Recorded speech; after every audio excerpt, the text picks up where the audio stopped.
Good morning po sa lahat. Ayan, pagkagising po natin, yan ang ating ginagawa at unang-una magsasalamin tayo kasi mahulog tayo sa ating higaan.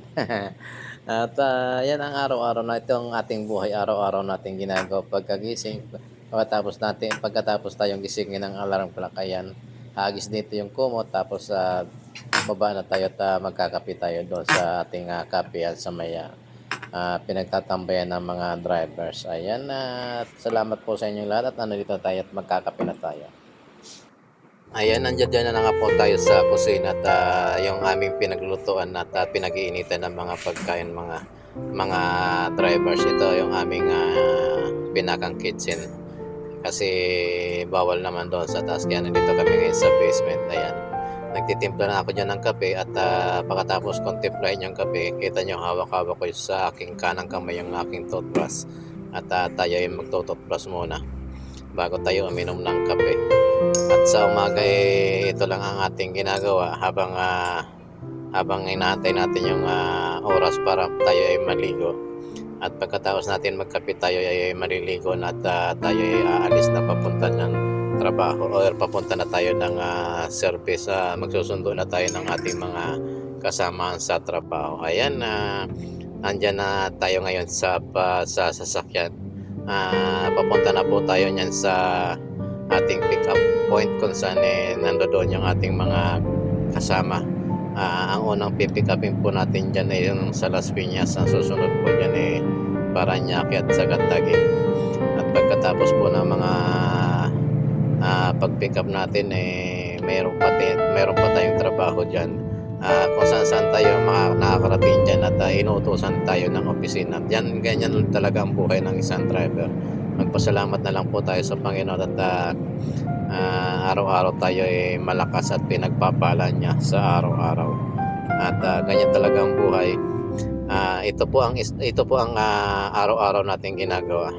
Ayan, nandito na tayo niyan sa Makati at papasok na tayo doon sa pinakang basement ng ating pinapasukan.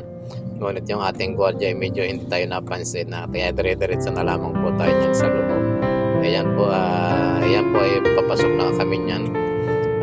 Ayan po, kakaunti lang po ang pasahero ko dyan bali 6 po sila dyan. Yung pinakang boss namin ay hindi po pumasok kasi WFH po siya ngayon araw na to at lilima lamang po silang sakay ko niyan.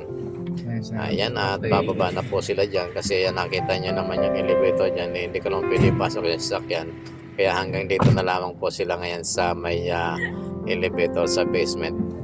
Kasi ayan, nakita nyo bumababa na isa-isa, dalawa. Ayan, bilangin nyo po sila dyan na bumababa. At ayan, pagkatapos nating mag-shuttle, gagawin naman natin yung ating mga report, yung ating trip ticket, yung magagawa tayo ng report dyan para naman sa ating pangkabuhayan yan ng mga ginagawa natin yan. After natin yan magawa yan, nakapag-almusal na tayo dyan at tayo naman babiyahe papunta naman daw sa GSI sa may Pasay lang. Pero kailangan muna natin tapusin yung ating ginagawa para mamaya wala na tayong gagawin. At sa susunod naman na araw, ganun pa rin ating ginagawa. At sa hapon ihahatid natin yung mga sinundo natin. Pag hindi natin dyan hinatid, hindi siguro sila makakauwi. Kaya ayan, pagkatapos nyan i-encode natin yan sa computer. Kung napapansin nyo, nakahanda na yung computer, pero kailangan muna natin i-total kung ilang kilometro yung tinakbo natin sa araw-araw. Yan, yung kinocompute ko dyan, yung compo yan, yung biyahe natin kahapon yan.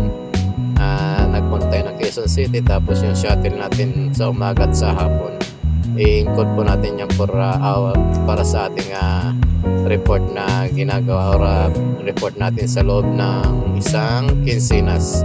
Kasi kapag hindi ka gumawa ng report, wala kang sweldo kasi wala ka namang ginagawa.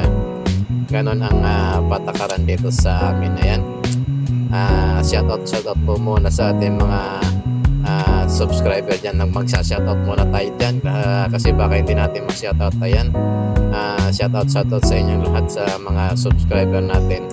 Sa mga hindi pa nakakapag-subscribe, baka naman subscribe naman po kayo Pakipindot naman dyan yung ating button para sa subscription button at saka paki-like naman.